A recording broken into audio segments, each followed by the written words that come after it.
Hello दोस्तों, आज हम एक राजकुमारी और राक्षस की कहानी सुनने वाले हैं जिसके ऊपर कई फिल्में भी बनी हैं। एक नगर में एक धनी व्यापारी रहता था। उसकी 3 बेटियां थी। बड़ी बेटी का नाम ब्लिस, मंझली का नाम ब्लॉसम और सबसे छोटी बेटी का नाम ब्यूटी था। तीनों बहनों में ब्यूटी सबसे सुंदर थी। इस कारण उसकी दोनों बड़ी बहनें उससे जला करती थी। स्वभाव से ब्यूटी नम्र और दयालु थी, जबकि दोनों बड़ी बहनें गुस्सैल, लालची और स्वार्थी थी। एक दिन व्यापारी को यह संदेश मिला कि उसके सामानों से भरे जहाज समुद्र के तूफानी के कारण समुद्र में डूब गए हैं। इससे उसे बहुत बड़ा नुकसान हुआ। उसका पूरा व्यवसाय बर्बाद हो गया। घर को छोड़कर उसके पास कुछ भी न बचा और वे गरीबी में जीवन काटने को विवश हो गए। आलीशान जीवन जीने की आदि व्यापारी की दोनों बड़ी बेटियां इन हालातों के लिए पूरा दिन अपने पिता को बुला भरा कहती रहती और शिकायतें करती रहती। वे घर का कोई काम नहीं करती थी, लेकिन ब्यूटी इस हालातों में भी खुश रहती थी। वह पूरे दिन भर का काम करती रहती और साथ ही अपने पिता को भी खुश रखने की कोशिश करती। कुछ महीनों के बाद एक दिन व्यापारी को पता चला कि उसका एक जहाज बंदरगाह पर पहुंच गया है। उसके तुरंत ही बंदरगाह जाने की उसने तैयारी कर ली। जाने से पहले उसने अपनी तीनों बेटियों से पूछा कि वापसी में वह उनके लिए क्या लेकर आए। दोनों बड़ी बेटियों ने सुंदर कपड़े, जूते, मोतियों का हार और इसी तरह की अन्य चीजें लाने के लिए कहा। ब्यूटी अपने पिता की हालत जानती थी, इसलिए उसने अपने पिता से बस एक सुंदर लाल गुलाब का फूल लाने को कहा। अब व्यापारी बंदरगाह पहुंच गया तो उसने देखा कि उसके जहाज का पूरा सामान नष्ट हो चुका है। साथ ही उसका जहाज भी टूट फूट कर गया है और किसी काम का नहीं रह गया है। थका हारा निराश व्यापारी वापस घर की ओर लौटने लगा। वापस लौटते लौटते रात हो गई। रास्ते में एक घना भयानक जंगल था। व्यापारी जल्दी से जल्दी उस जंगल को पार कर लेना चाहता था, लेकिन तभी ही अचानक से शुरू हुई तेज आंधी तूफान ने उसे घेर लिया। उस तूफान में सफर जारी रख पाना असंभव था। आश्रय की खोज में वह इधर उधर भटकने लगा। तभी उसे उस भयानक जंगल में एक स्थान पर रोशनी दिखाई पड़ी। जब वह पास पहुंचा तो उसे आया हुआ महल न उसकी उम्मीद बंध गई कि रात गुजारने के लिए यहाँ उसे आश्रय मिल सकता है। महल के दरवाजे के पास पहुंचा, देखा कि वह खुला हुआ है। उसने वहां से आवाज लगाई, किंतु कोई बाहर नहीं आया। साहस बटोरकर वह अंदर चला गया। अंदर पहुंचकर उसने फिर से पुकारा, किंतु फिर भी कोई नहीं आया। वह महल बड़ा ही विचित्र था। पूरा महल रोशनी से झगमगा रहा था।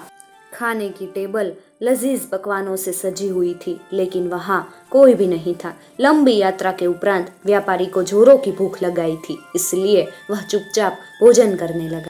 भोजन करने के बाद वह जिज्ञासावश महल की सीढ़ियां चढ़कर ऊपर पहुंचा। महल बहुत ही आलीशान था और उसके हर कक्ष सुंदर रीति से सजे हुए थे। वह थका हुआ था, इसलिए एक कमरे में जाकर नरम बिस्तर पर सो गया। सुबह जब सोकर उठा तो उसे अपने बिस्तर के पास नए कपड़े दिखाई पड़े। नहा धोकर उन कपड़ों को पहनकर वह तैयार हो गया। खिड़की से बाहर झांककर उसने देखा कि मौसम साफ हो चुका था। अब मैं अपनी यात्रा फिर से शुरू कर सकता हूँ, यह सोच वह सीढ़ियां से नीचे उतरा। नीचे पहुंचकर देखा कि टेबल पर नाश्ता लगा हुआ है। उसने नाश्ता किया और वापस जाने के लिए खुशी खुशी बाहर निकल आया। बाहर निकलते ही उसे खूबसूरत गुलाबों का बगीचा दिखाई पड़ा, जहाँ गुलाब के विभिन्न रंगों के सुंदर फूल खिले हुए थे, जिन्हें देख उसे ब्यूटी से किया हुआ वादा याद आ गया। उसने सोचा कि मैं अपनी दोनों बड़ी बेटियों की इच्छा तो पूरी नहीं कर सका, पर कम से कम ब्यूटी की इच्छा तो पूरी कर सकता हूँ। यह सोचकर जैसे ही उसने लाल गुलाब का फूल तोड़ने के लिए हाथ बढ़ाया, उसे एक भयानक हंसी सुनाई पड़ी।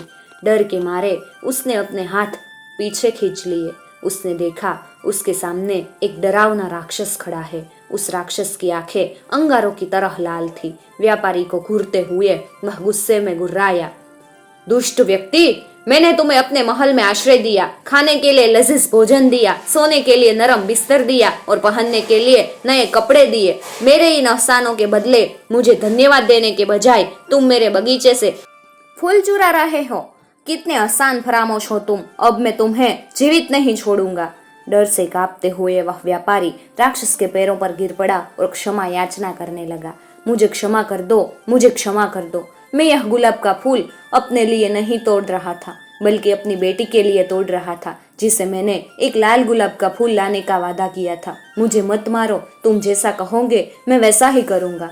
व्यापारी की याचना पर राक्षस बोला, ठीक है, मैं तुम्हें एक शर्त पर बख्शता हूँ कि तुम अपनी उस बेटी को यहाँ मेरे पास लेकर आओगे जिसके लिए तुम मेरे बगीचे से फूल तोड़ रहे थे। डरे हुए व्यापारी ने उस समय अपनी जान बचाने के लिए राक्षस की बात मान ली और अपनी बेटी को उसके पास लाने का वादा वहाँ कर लिया और वहाँ से निकल गया। जब वह घर पहुंचा तो उसकी आंखें आंसुओं से भीगी हुई थी। वह बहुत डरा हुआ था। पूछने पर उसने अपने साथ हुई पूरी घटना विस्तार से बता दी। पूरी बात सुनने के बाद ब्यूटी बोली, पिताजी आप चिंता मत कीजिए, आपकी जान बचाने के लिए मैं कुछ भी करूंगी। अपने वादे के अनुसार आप मुझे उस राक्षस के महल में ले चलिए। तुम मुझे बहुत प्यार करती हो ब्यूटी, ये मैं जानता हूँ, लेकिन मैं कितना स्वार्थी पिता कहलाऊंगा जो अपनी जान बचाने के लिए अपनी बेटी को उस राक्षस को सौंप देगा। व्यापारी रोते हुए बोला, पिताजी आपकी जान बचाने का यही एक रास्ता है, हम कुछ कर भी नहीं सकते, आप मुझे उस राक्षस के महल में ले चलिए। ब्यूटी ने अपने पिता को समझाया। दुखी मन से व्यापारी ब्यूटी को उस राक्षस के महल में छोड़ आया। शुरू में ब्यूटी उस राक्षस के भयानक रूप रंग को देखकर डर गई, लेकिन उस राक्षस का ब्यूटी के प्रति व्यवहार बहुत अच्छा था। उसने ब्यूटी को ढेर सारे नए कपड़े और गहने दिए, उसे एक बहुत ही सुंदर कमरे में रखा। वह उसका बहुत ख्याल रखने लगा, जिससे धीरे धीरे ब्यूटी का डर खत्म हो गया। शुरू में राक्षस चुपचाप दूर से ब्यूटी को देखा करता था, फिर धीरे धीरे उसने उससे बातें करनी शुरू की। ब्यूटी को भी राक्षस से बात करना अच्छा लगने लगा। दिन गुजरते रहे और दोनों बहुत अच्छे दोस्त बन गए। राक्षस ब्यूटी को चाहने लगा था, लेकिन अपनी बदसूरती के कारण उससे अपनी मन की बात कहने से डरता था। फिर भी एक दिन उसने हिम्मत करके ब्यूटी को अपने मन की बात बता दी और उसके सामने विवाह का प्रस्ताव रख दिया। इस प्रस्ताव पर ब्यूटी आश्चर्य में पड़ गई। उसे समझ नहीं आ रहा था कि राक्षस को क्या उत्तर दे। वह सोच में पड़ गई, वह कैसे उस बदसूरत राक्षस से विवाह कर सकती थी, लेकिन वह उसकी भावनाओं को ठेस नहीं पहुंचाना चाहती थी, क्योंकि वह उसके प्रति दयालु था और उसने उसके पिता के प्राण भी नहीं लिए थे। ब्यूटी घबराते हुए बोली, मैं इसका अभी कोई उत्तर नहीं दे सकती। ब्यूटी की बात पूरी होने के पहले ही राक्षस उसका उत्तर समझ गया और उसकी बात काट कर बोला, कोई बात नहीं ब्यूटी, मैं तुम्हारी स्थिति समझता हूँ, मुझे तुम्हारी बात का बुरा भी नहीं लगा है। इतना कहकर वह वहां से चला गया। दिन गुजरते गए। दोनों ने इस बारे में फिर कोई बात नहीं की। ब्यूटी को वहाँ कोई तकलीफ नहीं थी, लेकिन वह अपने पिता और बहनों को बहुत याद किया करती थी।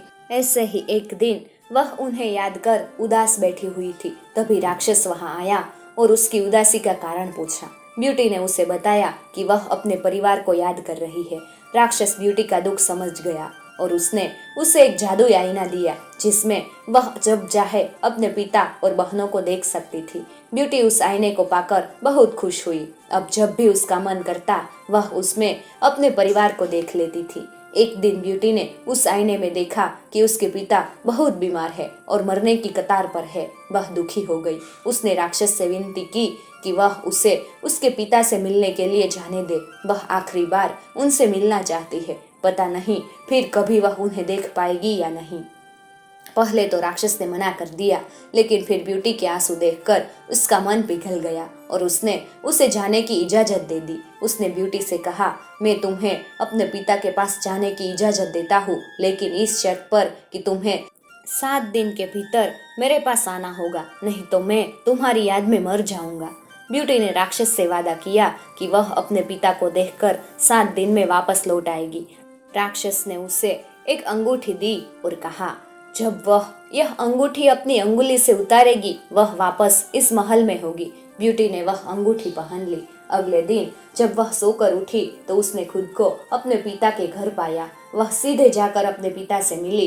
पिता ब्यूटी को देखकर बहुत खुश हुआ। वास्तव में वह यह सोचकर बीमार पड़ गया था कि उसकी बेटी एक राक्षस की कैद में है। ब्यूटी ने उसे राक्षस के बारे में विस्तार से बताया कि वह उसके साथ बहुत अच्छा व्यवहार करता है और उसे कोई भी तकलीफ नहीं देता। ब्यूटी की खैरियत जानकर व्यापारी धीरे धीरे ठीक होने लगा।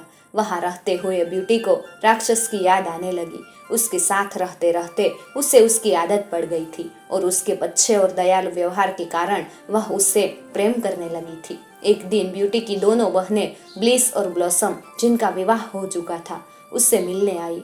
ब्यूटी ने उन्हें राक्षस के घर के आरामदायक जीवन के बारे में बताया। सुनकर दोनों बहनें जल उठी।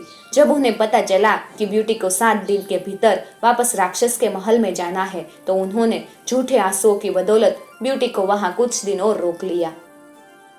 वास्तव में यह उनकी योजना थी ताकि राक्षस को ब्यूटी पर गुस्सा आए और वह उसे मार डाले। उधर राक्षस ब्यूटी का इंतजार कर रहा था। 7 दिन पूरे होने के बाद भी ब्यूटी के वापस न आने पर वह तड़पने लगा। इधर ब्यूटी भी उसे याद कर रही थी।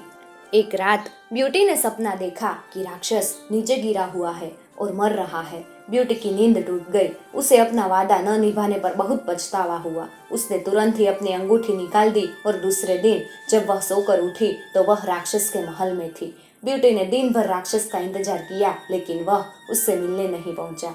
उसने पूरे महल में उसे ढूंढा, लेकिन उसे कुछ नहीं दिखा। वह परेशान हो गई। फिर शाम को वह महल से बाहर निकली और राक्षस को खोजने लगी। उसने पूरे बगीचे में उसे ढूंढा। फिर वह महल के पीछे वाले हिस्से में गई। वहां एक कोने में राक्षस नीचे पड़ा हुआ था। वह बहुत कमजोर नजर आ रहा था। ऐसा लग रहा था मानो वह मरने की कतार पर है। ब्यूटी जल्दी से उसके पास गई और उससे बोली, ए तुम्हें क्या हो गया है? मैंने तुमसे कहा था ना कि यदि तुम नहीं आई तो मैं तुम्हारी याद में मर जाऊंगा, राक्षस ने उत्तर दिया। ब्यूटी ने अपने देर के आने के लिए उससे क्षमा मांगी और उससे कहने लगी, तुम मुझे छोड़कर मत जाओ, मैं तुम्हारे बिना नहीं रह सकती। मैं तुमसे प्रेम करने लगी हूँ, मुझसे विवाह कर लो। ब्यूटी का इतना कहना था कि एक चमत्कार हुआ और वह राक्षस एक सुंदर नौजवान राजकुमार में परिवर्तित हो गया। ब्यूटी यह देखकर आश्चर्यचकित रह गई। राजकुमार ने उससे बताया, मैं एक जादूगरनी के श्राप के कारण राक्षस बन गया था। कई वर्षों तक मैं इस रूप में रहा। यह श्राप तभी टूटता जब कोई मेरी बदसूरती के बाद भी मुझसे सच्चा प्रेम करता। आज तुम्हारे सच्चे प्रेम के कारण वह श्राप टूट गया है और मैं वापस अपने असली रूप में आ गया हूँ। जब कोई मेरी बदसूरती के बाद भी मुझसे सच्चा प्रेम करता, आज तुम्हारे सच्चे प्रेम के कारण वह श्राप टूट गया है और मैं वापस अपने असली रूप में आ गया हूँ। फिर ब्यूटी और राक्षस ने शादी कर ली और आराम से रहने लगे। दोस्तों, अगर आपको यह कहानी अच्छी लगे तो अपने मित्रों के साथ जरूर शेयर कीजिएगा और हमारी चैनल को भी सब्सक्राइब कर लीजिएगा ताकि आने वाली नई कहानी की नोटिफिकेशन सबसे पहले आपको मिल सके।